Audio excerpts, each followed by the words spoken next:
इस press conference में मेरे साथ अपनी बात रखेंगे।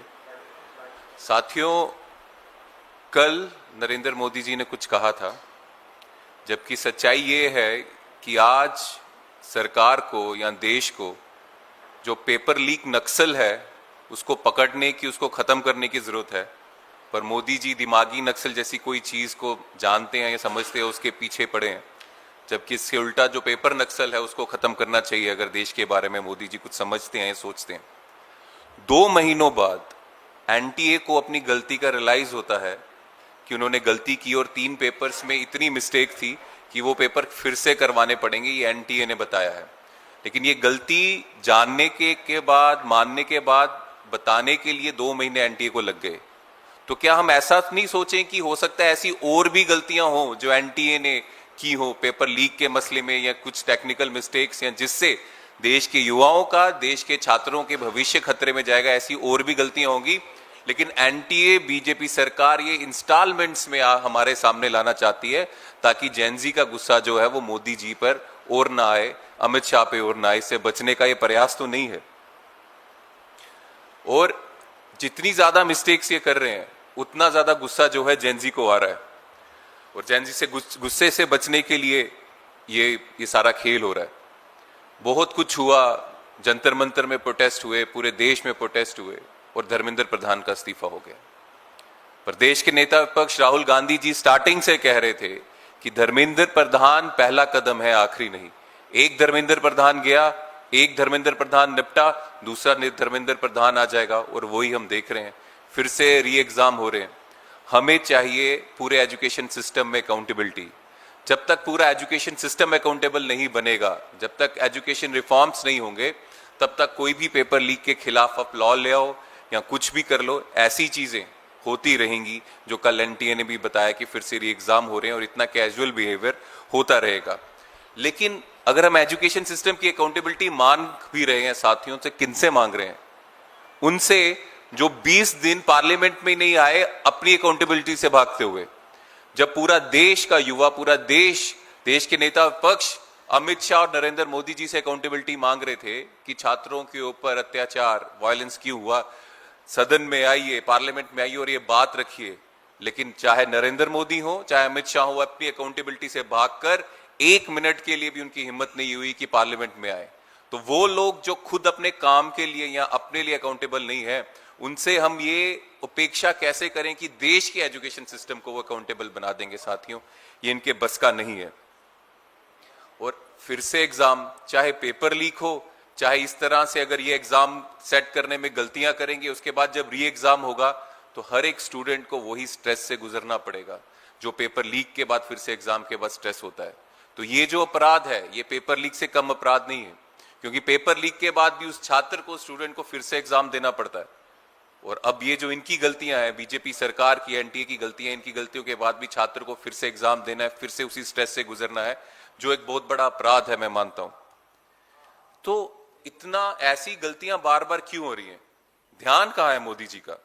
एक तरफ मोदी जी का एक चीज में कोई गलती नहीं होता, चाहे मध्य प्रदेश के जंगल हो, छत्तीसगढ़ के जंगल हो, अंडमान निकोबार के जंगल हो, जो शेड्यूल 6 एरिया है, वहां पर हजारों पेड़ कट जाएंगे, चाहे अडानी जी के कैसीनोज बने, होटल्स बने, लेकिन वहां जमीनें देने में कोई गलती नहीं है।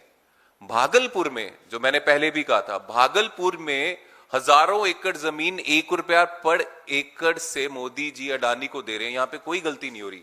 देश को, देश की जमीन को अडानी को जब देना होता है, मोदी जी की परफॉर्मेंस परफेक्ट है, 100% मार्क्स हैं, लेकिन छात्रों के लिए क्यों नहीं है?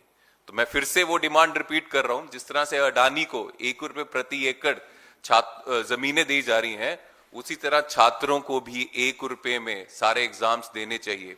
अगर 1 रुपये की जमीन, हजारों करोड़ रुपए की जमीन अगर 1 रुपये की अडानी को मिल सकती है, तो वो छात्र जो हर एक एग्जाम के लिए 700, 800, 1200 रुपए का एग्जामिनेशन फॉर्म या एंट्रेंस का फॉर्म, एप्लीकेशन फॉर्म भरते हैं, उसका वैल्यू सिर्फ मात्र 1 रुपया होना चाहिए, और उस 1 रुपये फीस भरकर वो सारे एग्जाम दे सकते हैं। तो अगर अडानी के लिए हो सकता है, तो देश के छात्रों के लिए भी होना चाहिए। इंटरेस्ट की बात है, मोदी जी का ध्यान कहां है उसकी बात है। अभी इस इश्यू को आगे बढ़ाने के लिए और इस बात को आगे रखने के लिए मैं चंदना जी से रिक्वेस्ट करता हूं, वो प्लीज अपनी बात रखें। थैंक यू उदय भानु जी। ये जो बात है अभी उदय भानु जी ने हमारे सामने रखी, मैं ये कहना चाहती हूँ कि अभी इतना बड़ा जंतर मंतर में आंदोलन हुआ और उस आंदोलन में देश भर के युवाओं ने भाग लिया। संसद में शिक्षा और एनटीए के सुधार को लेकर के चर्चा हुई। ये सारे आश्वासन, सरकार ने इतने बड़े बड़े आश्वासन दिए, उन सारे आश्वासनों के बावजूद भी ऐसा लगता है कि भाजपा सरकार और प्रधानमंत्री जी छात्रों की आंखों में धूल झोंकने के अलावा और कोई काम नहीं कर रहे हैं। अब सोचिए, कल खुद एनटीए प्रेस रिलीज करके स्वयं स्वीकारता है कि उनसे कोई मामूली गलतियां नहीं हुई हैं। उनसे गलतियां किस प्रकार की हुई हैं? विद्वानों के नाम गलत, उनकी स्पेलिंग गलत है, किताबों के शीर्षक गलत है, आपके उच्चारण में गलतियां हैं, लिंग में गलतियां हैं, वचन में गलतियां हैं, व्याकरण की गलतियां हैं, ये सारी गलतियां हैं और ये खुद एनटीए स्वीकार कर रहा है। और ये गलतियां किसी कक्षा में लिए जाने वाले प्रश्न पत्र पे नहीं हुई है कि कोई क्लास टेस्ट हो रहा है और उसमें प्रश्न पत्र के अंदर जो है गलतियां आ गई हो, हालांकि उसमें भी नहीं होनी चाहिए। ये गलतियां उस एग्जाम में हो रही है जिस एग्जाम से एक छात्र को एलिजिबिलिटी मिलती है कि वो आगे जाके पीएचडी करेगा और हायर एजुकेशन के अंदर एक अध्यापक की, एक शिक्षक की भूमिका निभाएगा। उस एग्जाम के अंदर आप इतनी भारी भरकम गलतियां कर रहे हैं। और आप ये सोचिए कि सीधा सवाल तो ये होना चाहिए कि जो एनटीए की गलती है उसकी सजा जो है वो छात्र क्यों भुगते हैं? अब आप 3 एग्जाम दोबारा करवाएंगे, 2.5 से 3 महीने, 2 महीने, 2.5 महीने, 3 महीने का समय गुजरेगा और ये समय कोई कैलेंडर में गुजरने वाला समय नहीं है। ये समय किसी छात्र के लिए जेआरएफ की अपॉर्चुनिटी हो सकता है, किसी छात्र के लिए ये समय एक पीएचडी में डेडलाइन हो सकता है, किसी छात्र के लिए यही समय जो है एक असिस्टेंट प्रोफेसर के रूप में कहीं पढ़ाने के लिए एक रोजगार की अपॉर्चुनिटी हो सकता है। इस समय की कीमत को कौन चुकाएगा? एनटीए चुकाएगा, सरकार चुकाएगा, कौन चुकाएगा? और आप ये देखिए कि ये जो प्रश्न पत्र की गलतियां हैं इस पे भी सवाल होना चाहिए। सवाल ये उठता है कि ये जो क्वेश्चन पेपर थे उनके सेटर्स कौन थे, उसकी स्क्रूटनी किसने की, जो मॉडरेशन है वो किस स्तर पे हुआ, और जो ट्रांसलेशन है उसको वेरीफाई किसने किया, अब फाइनल अप्रूवल किसने दिया? ये सारे सवाल होने चाहिए। और इतने सारे मापदंडों पे गुजरने के बाद अगर ऐसी गंभीर गलतियां किसी इतने महत्वपूर्ण प्रश्न पत्र में होती है तो सवाल ये भी उठता है कि क्या इसको सिर्फ एक मानवीय भूल कह करके छोड़ देना काफी होगा, या ये मान लिया जाए कि पूरी एग्जामिनेशन गवर्नेंस सिस्टम जो है वो विफल हो चुका है? इस बात पे भी सरकार को जवाब देना चाहिए। और दुर्भाग्यपूर्ण बात यह कि एनटीए पे ये कोई पहला सवाल नहीं है कि पहली बार कोई एग्जाम कैंसिल हो गया या कोई गड़बड़ हो गई। ऐसे तमाम सवाल पिछले दिनों कई सालों से उभरते आ रहे हैं और खुद सरकार ने ये माना है कि अपने स्थापना से अब तक 2024 तक 15 बड़ी परीक्षाएं जो है एनटीए ने कैंसिल की है। ये सरकार का आंकड़ा है, ये प्राइवेट आंकड़ा तो भूल जाइए, ये सरकार का आंकड़ा है। और आप ये देखिए, और आंकड़े जो आप देखेंगे वो बड़े ही चौंकाने वाले आंकड़े हैं। 2023 जो कि एनटीए का सबसे प्राइम टाइम मान लीजिए आप उसको, जिसमें उन्होंने 66 परीक्षाएं आयोजित की और 1.33 करोड़ विद्यार्थियों ने उसमें जो है पंजीकरण किया। लेकिन 2024 तक आते आते परीक्षाएं घटकर सिर्फ 29 रह जाती हैं और छात्रों के पंजीकरण की संख्या भी 85.78 लाख रह जाती है। क्या ये आंकड़े ये नहीं बताते कि सरकार की इस व्यवस्था पर छात्रों का भरोसा कम हुआ है? क्या ये आंकड़े ये नहीं बताते कि एनटीए जो है खुद अपनी परीक्षाएं कराने की जो क्षमता है उस पर खुद सवाल खड़े कर रहा है? और आप ये देखिए कि सीयूटी, यूजी जैसी परीक्षाएं भी इनको हाइब्रिड मोड में करानी पड़ी। तो मेरा यहाँ पे सवाल यही है कि शिक्षा मंत्रालय को ये समझना होगा कि ये सिर्फ प्रश्न पत्र और उत्तर पुस्तिका का मामला नहीं है, ये लाखों परिवारों के सपने जुड़े हुए होते हैं। आप ये सोचिए, एक एग्जाम देने के लिए जब छात्र निकलता है तो वो अपने बस का या ट्रेन का किराया भाड़ा देता है, जहाँ जाता है वहाँ रहता भी है, कोचिंग का भी खर्चा होता है, पूरी एक अर्थव्यवस्था उस छात्र के साथ में जुड़ी होती है। और भावनात्मक जो शोषण है वो तो एक अलग है, अगर आपकी वही परीक्षा रद्द हो जाए तो आर्थिक नुकसान के साथ साथ आप भावनात्मक नुकसान भी कर रहे हैं। तो मेरा सवाल जो है इस मंच से यही है, पहला कि ये जो 3 परीक्षाएं रद्द हुई जिनमें गंभीर आपने त्रुटियां पाई हैं, तो क्या उन अधिकारियों के और विशेषज्ञों की जवाबदेही आप तय करने जा रहे हो?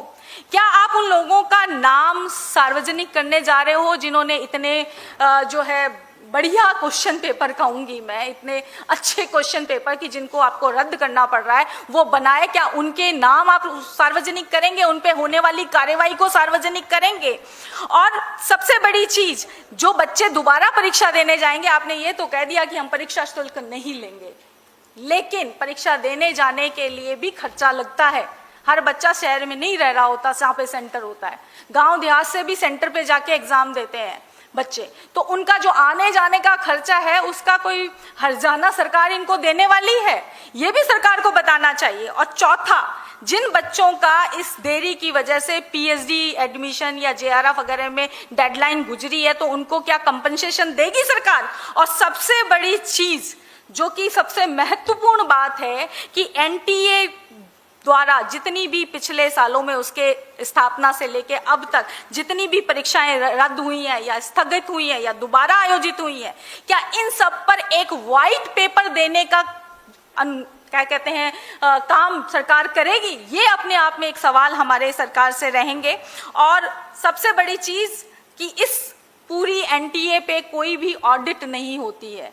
इतनी बड़ी एनटीए जो कि ये दावा करती है कि उनको जो है अपने फायदे का दावा करती है, 400 समथिंग करोड़ फायदा उनको हुआ, तो उसके ऊपर ऑडिट लगाने का काम सरकार कब करेगी? इस बात का जवाब भी सरकार को देना चाहिए। और आखिर में मेरा सवाल माननीय प्रधानमंत्री जी से है, और वो ये है कि लाल किले के ऊपर चढ़ गए युवाओं को नसीहत देना बहुत आसान काम है, लेकिन जब आपकी इस व्यवस्था से युवाओं का भविष्य प्रभावित हो रहा हो तो उस पे जवाबदेही की बात करना आपकी जिम्मेदारी बनती है।